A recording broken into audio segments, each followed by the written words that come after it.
Hola, mi nombre es Karina Zambrano, soy estudiante de Psicología de la Universidad Bicentenaria de Aragua, sexto trimestre, sección T2. Para la materia Psicopatología 1, vamos a hablar un poco sobre la historia de la psicopatología. En términos generales, pues primero debemos conocer lo que es la palabra, o sea, de dónde proviene la palabra psicopatología. Se dice que el término psicopatología viene del griego psique, que significa razón o alma, patos, padecimiento, y logo, que significa razonamiento. Según el glosario de psiquiatría.com, psicopatología se define como la rama de la psicología que se ocupa de los fenómenos psíquicos anormales. Ese término fue creado en 1852 por el psiquiatra belga Joseph Guisan, de 1797 a 1860. Pero igual podemos decir que la psicopatología es la ciencia que estudia el origen, curso, trayecto de las enfermedades y de las manifestaciones anormales de la mente y de la conducta de los individuos. Se dice que desde la antigüedad se han buscado siempre las causas físicas para los trastornos mentales, aunque hemos visto que con el paso del tiempo las enfermedades mentales ya no son, por decirlo así, un tabú en la sociedad, ya que en la actualidad se tiene un poco más de información sobre ellas. Entendemos que para analizar las motivaciones y las particularidades de las enfermedades de carácter mental viene a estar la psicopatología, pero a su vez la psicopatología trabaja en conjunto, por decirlo así, con otras especialidades, como puede ser la psiquiatría, la neurociencia y la psicología. En el caso de la psiquiatría, ellos identifican aquellos cambios que podrían ser considerados un síntoma de trastorno.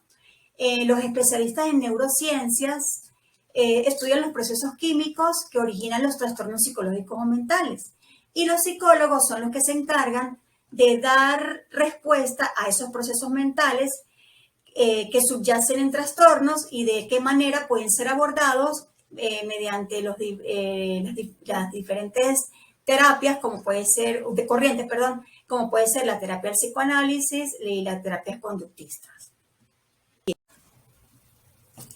En la historia de la psicopatología, pues podemos decir que está comprendida por los siguientes periodos, que son la historia antigua, la Edad Media, el Renacimiento, la razón y la ilustración y el movimiento de la reforma, que es lo que vamos a ver a continuación.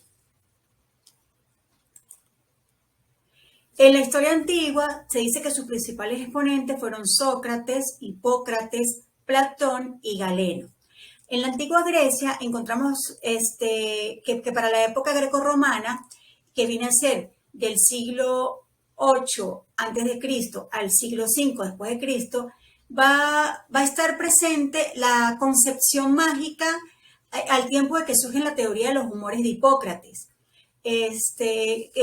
La cuya explicación de la enfermedad para él tenía un origen natural que viene a ser causada por los factores tanto internos como externos y que va a incluir principalmente la alimentación, que va a expresar un desequilibrio entre los humores corporales, como son para la sangre el corazón, la flema el cerebro, la bilis amarilla el hígado y la bilis negra el vaso.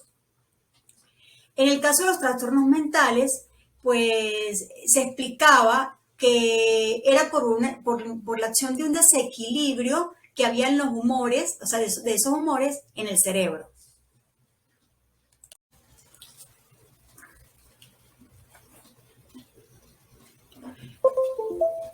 En la teoría de Hipócrates también se puede decir que ella nos viene a sugerir que los trastornos psicológicos se pueden tratar al igual como enfermedades o sea, físicas. Se consideraba que podían ser tanto por patologías como por traumatismos y que estos se podían ver influidos por la herencia, o sea, que pueden ser genéticos. Él defendía también que el cerebro era una sede de la voluntad, de la conciencia, de la inteligencia y de las emociones. También se vino a ver la importancia que tenía las contribuciones psicológicas e interpersonales en la psicopatología, como eran los efectos negativos de la tensión familiar o el estrés laboral.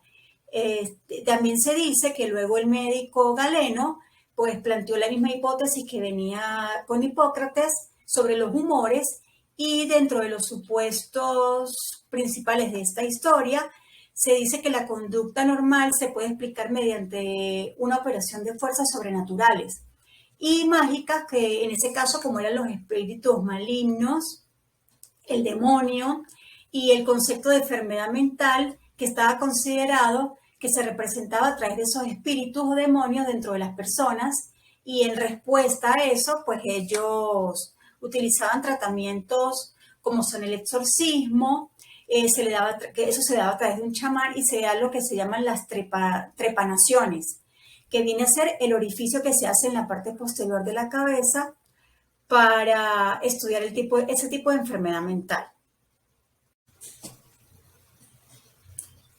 En la Edad Media se caracteriza por la demonología, oscurantismo, cacería de brujas.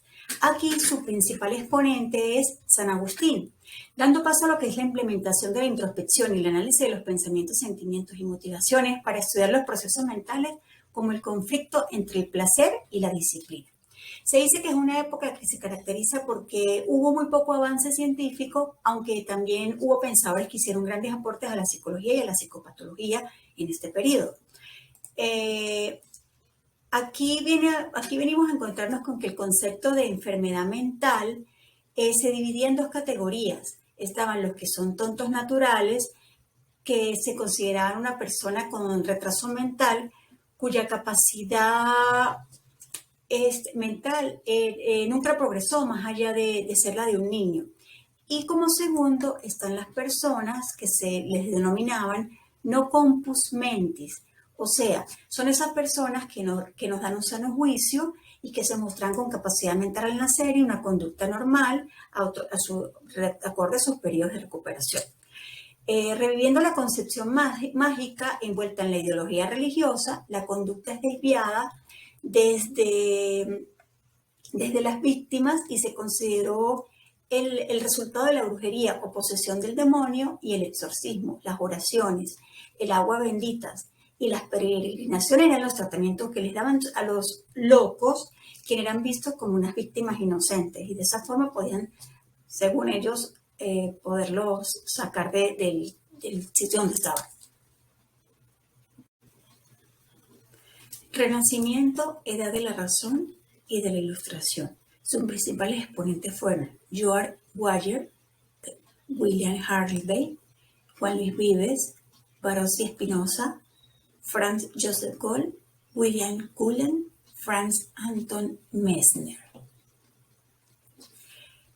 Aquí se cuestiona y se condena la parte de la visión demonológica y se asume que las causas naturales de la explicación del origen de los trastornos mentales.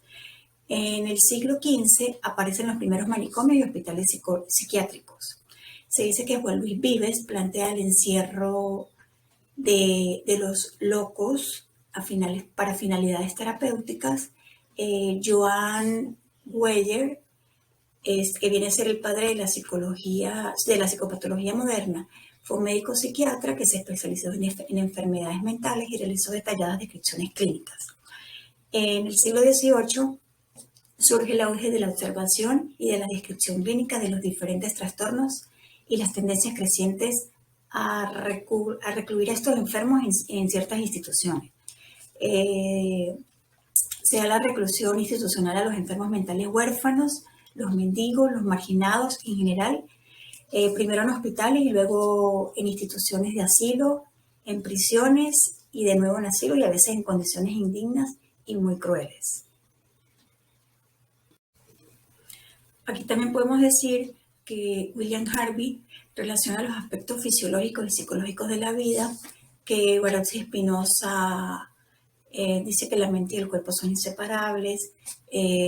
Franz Joseph Gall habla sobre la teoría de la frenología de las distintas facultades psicológicas como concepto de la enfermedad, que al principio se creía que las enfermedades mentales eran causadas por demonios y por aspectos sobrenaturales. Y esto se da más o menos en lo que es entre el siglo XVII y el siglo XVIII. Acá también William Cullen creía que la conducta neurótica era provocada por los defectos físicos del sistema nervioso. De fuerza para controlar dentro del tratamiento que utilizaban eran los baños fríos, las inducciones de vómito, las dietas especiales programadas y los ejercicios de fisioterapia. Franz Anton Mesmer decía que todos los seres humanos traen un líquido magnético, en especial una clase de sexto sentido, que al liberarse podía curar y prevenir enfermedades, y aquí los tratamientos empiezan a hacerlos con imanes. Movimiento de la Reforma, finales del siglo XVIII. En el mundo, en América y la creación de los asilos. Aquí su principal exponente es Philippe Pinel, es considerado el primer gran psiquiatra. Philippe Pinel proponía que los enfermos mentales necesitaban un cuidado más humano y tratamiento. Él, como tratamiento, sostenía que situaciones psiquiátricas con mejores tratos, con una dieta apropiada, con medicamentos, con actividades físicas, que ayudaran a los pacientes que llegaron a esas instalaciones con alguna enfermedad mental. Aquí surgen dos hechos importantes que marcan la época, como son la primera reforma asistencial, el abandono del modelo hipocrático y la nueva clínica. Cuando hablamos de la primera reforma inicial y el abandono del modelo hipocrático, nos referimos a que los hospitales mentales eran una institución cerrada de naturaleza terapéutica. O sea, no iban a ser solamente para reprimir y controlar socialmente a los enfermos mentales. El enfermo aquí recibe un trato con actitud denominada tratamiento moral, que consistía en hablarle con amabilidad, complacerle, compadecerse de él, darle esperanzas. Pero sin embargo, este tipo de práctica se dice que no tuvo un buen resultado, ya que Pinel se empeñó en normalizar la conducta del enfermo, y al no conseguir la curación a través de los razonamientos y de la acción educativa, llegó a los extremos de ofrecer la solución dramatizando sus conflictos. Y cuando hablamos de una nueva clínica, decimos que esta se inicia con la aplicación del método científico descriptivo, que es muy parecido al actual. Se enfatiza la importancia de la descripción clínica con la recopilación de casos y observaciones detalladas del comportamiento y la sintomatología del enfermo. Eso se hace con el objeto de conseguir la descripción, la clasificación de los trastornos mentales, dejando a un lado la teoría de los humores que traíamos anteriormente. Finales del siglo XIX y principios del siglo XX. Las teorías acerca del origen de la naturaleza o naturaleza del trastorno mental serán explicativas y de acuerdo a dos tendencias. Una, hipótesis biologista, que son nacidas en un contexto médico hipocrático, y la segunda, hipótesis psicologista, que es en ruptura con la corriente biologista.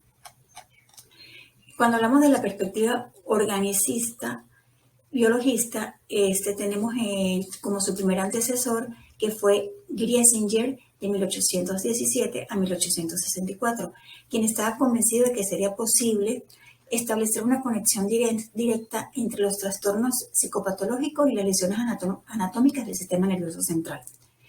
Luego su discípulo Kraepelin coincidió con su maestro en que la etiología de los trastornos mentales era la causa orgánica, pero defendió que las enfermedades mentales podían ser definidas por su curso, por su pronóstico y su clínica.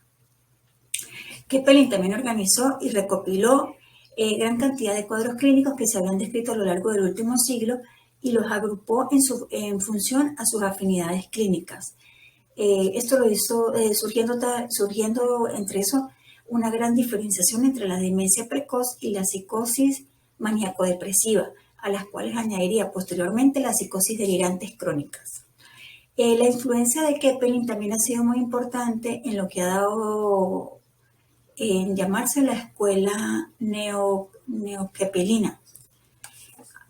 Cuando hablamos entonces en el segundo punto de las perspectivas psicologistas, uno de los precursores de esta perspectiva en Europa fueron Charcot, Babinski, Janet, Freud y Beuler.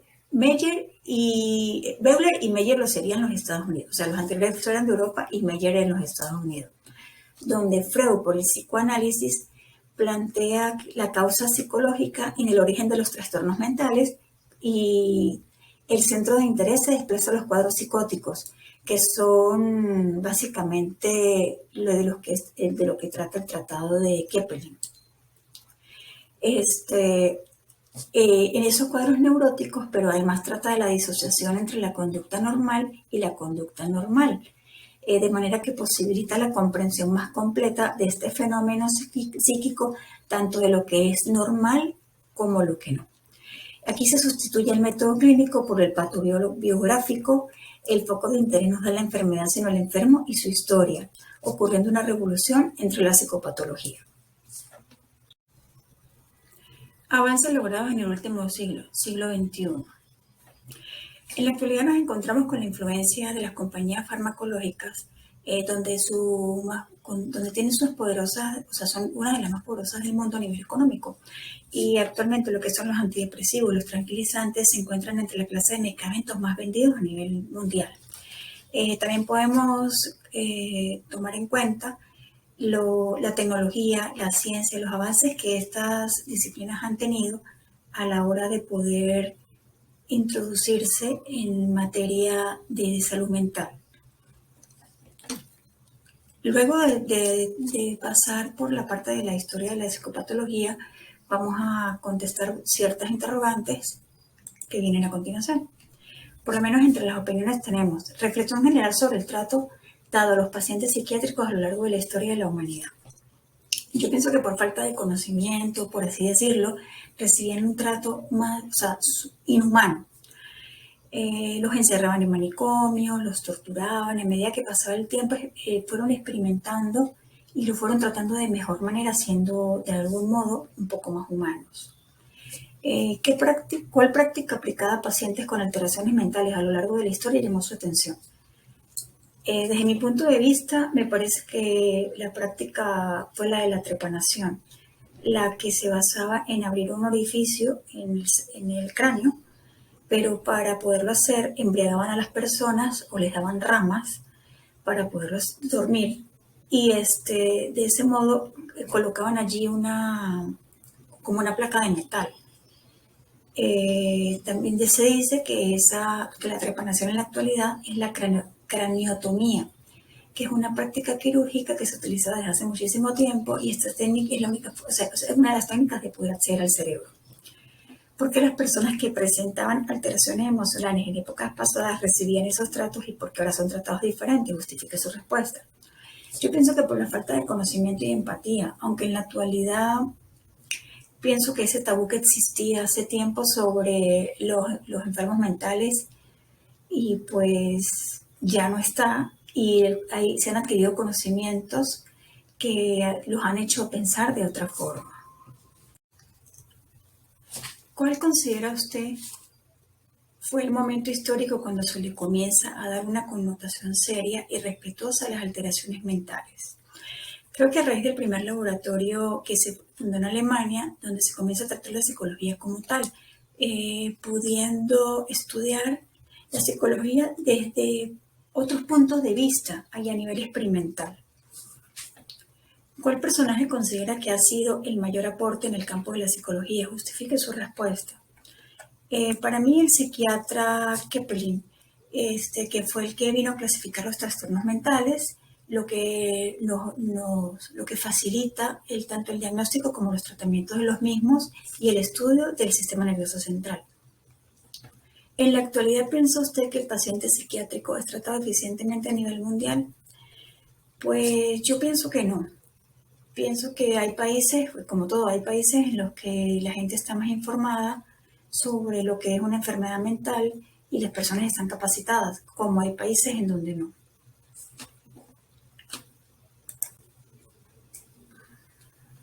¿Cómo considera usted que es la estigmación actual de los pacientes en comparación con otras épocas?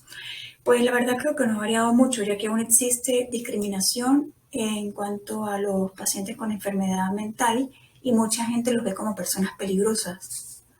¿Cómo se podría mejorar la atención de las alteraciones mentales en el mundo actual? Me parece que empleando recursos sociosanitarios y los recursos dedicados a la investigación, capacitando al personal que tiene contacto con este tipo de pacientes. instituciones que prestan un servicio de alta calidad en cuanto a salud mental a nivel mundial. Está el Centro Integral de Salud Mental, CISAMIT, que queda en México, el cual brinda servicios de atención médica psiquiátrica y atención psicológica, así como rehabilitación física y lenguaje para personas adultas, niños, niñas y adolescentes. El Active Minds, que queda en Estados Unidos, emplea la voz de los estudiantes para la concientización sobre salud mental entre los estudiantes universitarios.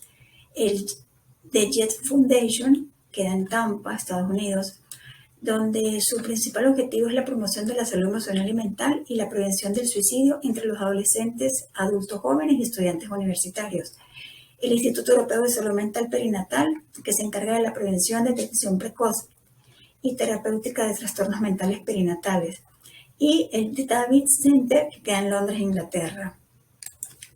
Para concluir, podemos decir que hoy en día debemos ser muy cautelosos o cuidadosos cuando nos referimos a las enfermedades mentales como un comportamiento anormal. Todavía hay muchísimo que estudiar y muchísimo que aprender sobre la patología mental.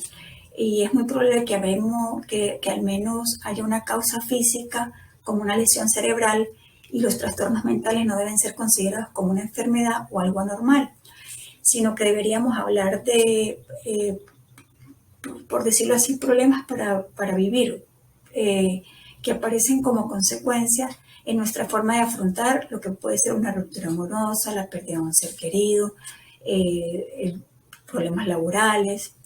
Se dice también que para la psicología los trastornos psicopatológicos no solo pueden implicar fallas funcionales o químicas, sino que también se le puede adicionar el proceso de aprendizaje y conducta social, que pueden generar o influir en las generaciones de patrones de conducta que bien son considerados no sanos.